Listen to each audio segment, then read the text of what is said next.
Okay, you pay attention to what he says. Number one, we, the community of Flora Damansara, Talang Jaya, we are actually objecting 3 items. There are 3 things that we want to share. First, we are objecting any drug abuse in this community. Number 1. Okay. Number 2, we object any alcohol consumption or drinking in the public in this Flora Damansara community. Why?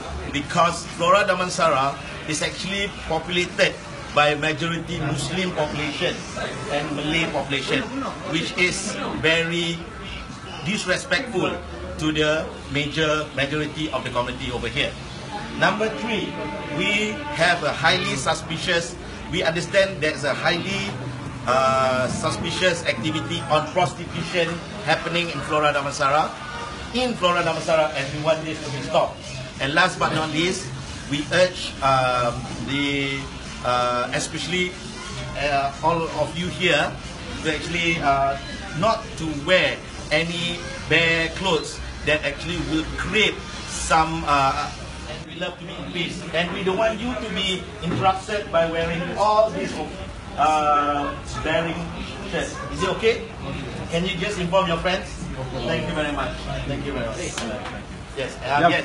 And you give you 1 week notice that you share to all your friends, and we want. You talk again. Sure. Thank you very much. You talk again. Talk again. All right. A listener note: this episode contains adult content and language. This may not be suitable for all listeners.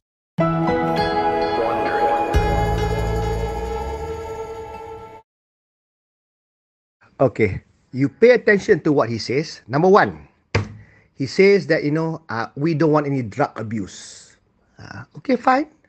Of course, there should not be any drug abuse because that is against the law. So therefore, you don't have to give notice to anybody about drug abuse. If there is drug abuse, the law should take care of it. And if you see, you report to the police. So there's nothing for you to give people notice 7 days. So kalau you bagi 7 days notice, so what? People can take drugs for the next 6 days, is it? On the 7th day, they must stop. Who the hell are you to amend the law? Drugs is illegal, so you don't have to give notice and put in place a law that's already there. And you ubah-ubah pandai-pandai siapa suruh. Next thing is that you highlight alcohol. Oh, because we want it to be respectful. Alcohol, because this is majority and to be drunk in public. Define public. What is public? Kalau tempat tu tempat minum, then what's the issue? And where they want to drink, suka hati dia. What is public? And secondly, pasal apa? Is disrespectful. So, disrespectful to Muslims. Why? Alcohol is haram. Now, what about cigarettes? Cigarettes pun haram. Fatwa dah keluar haram. Cigarettes from intoxicants. Alcohol from intoxicant. So, Melayu yang punya banyak isap rokok, there's even a hut ataupun tempat untuk isap rokok, there's a public place. Why is that not disrespectful? Why to this bunch of lebay-lebay terencak akal ni, alcohol is disrespectful, tapi rokok is not. Why is alcohol more haram than rokok? So, nampak tak hypocrisy, the contradiction here.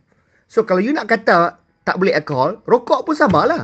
Why rokok boleh jual? Why Melayu boleh isap rokok?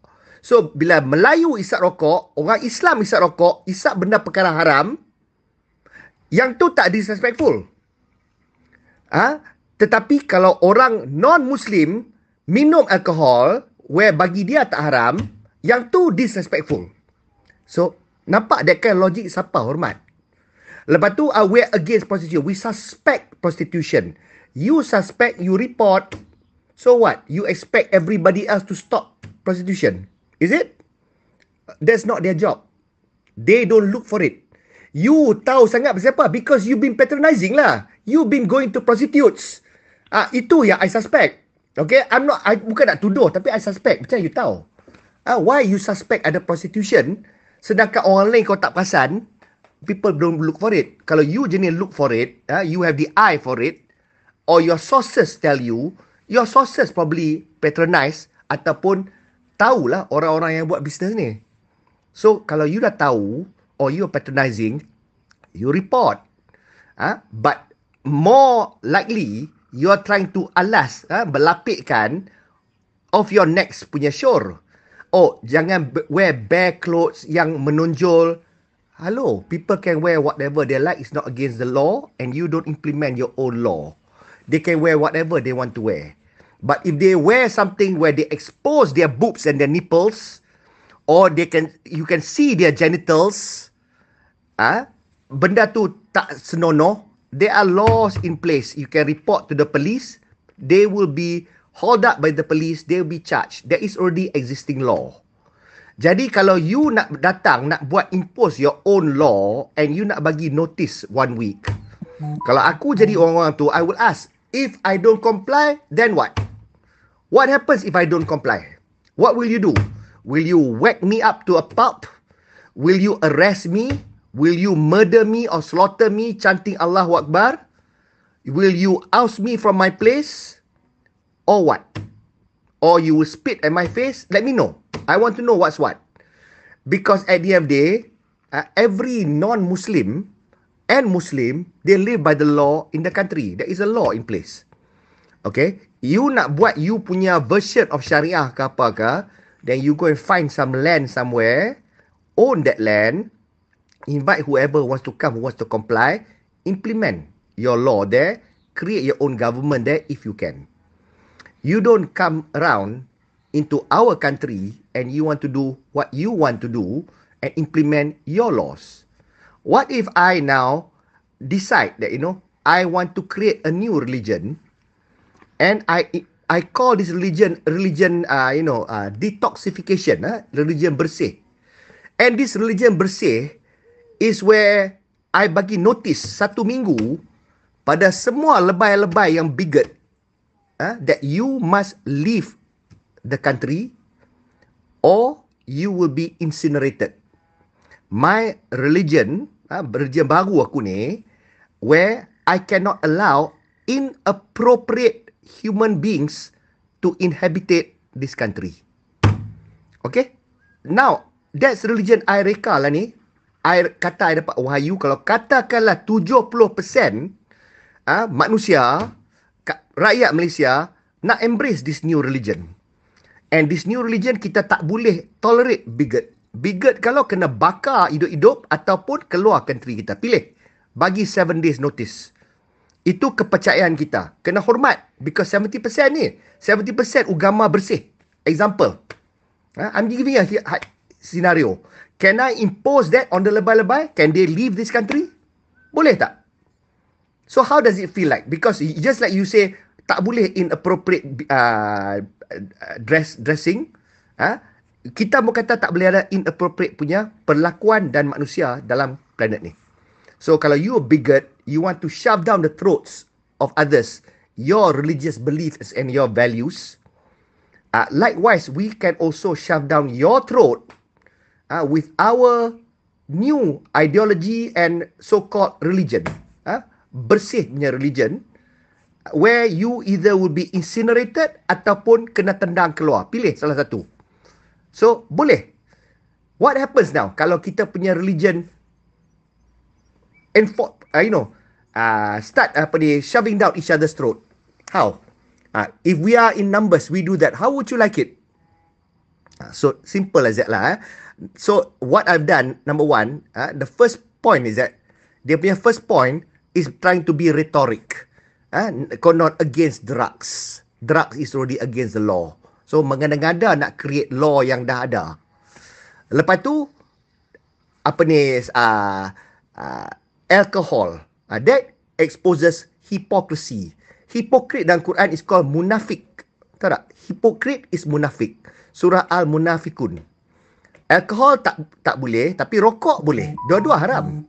So, nombor 1, mengada-ngada, pura-pura nak create law. Nombor 2, exhibit traits of a munafik. Nombor 3, suspect prostitution. It can be fitnah ataupun tak. Tapi, why you're putting it to ransom to semua orang lain? Kena jaga. Nombor 4, dress appropriately. To you is appropriate lah. Why must orang adopt your value? Okay? Ada undang-undang, ikut undang-undang. So, my advice kalau kerajaan dapat dengar ni, you cannot allow this. People cannot be creating their own laws. These are thugs. Okay? Thugs bertopengkan lebay. Bertopengkan lebay, these are thugs now. They want to implement, they want to enforce. Look at what's happening around the world. Semua negara. What happens when these people are allowed a free hand? They want their own syariah, they want to implement their own things. Kalau dia nak buat dalam dia punya community saja, dia nak buat untuk apply kat dia saja, tak apa. Tapi dia nak impose on other people. And other countries, European countries are regretting letting them in.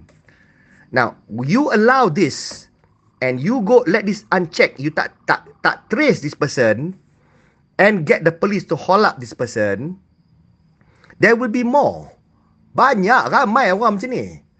And bila ramai macam ni, the ultimate outcome will be anarchy. Anarchy, tahu tak apa? Rusuhan, kekecohan. Orang akan mengamuk. Bukan saja non-Muslim akan mengamuk. Orang Islam pun akan mengamuk. Because people want to live in peace.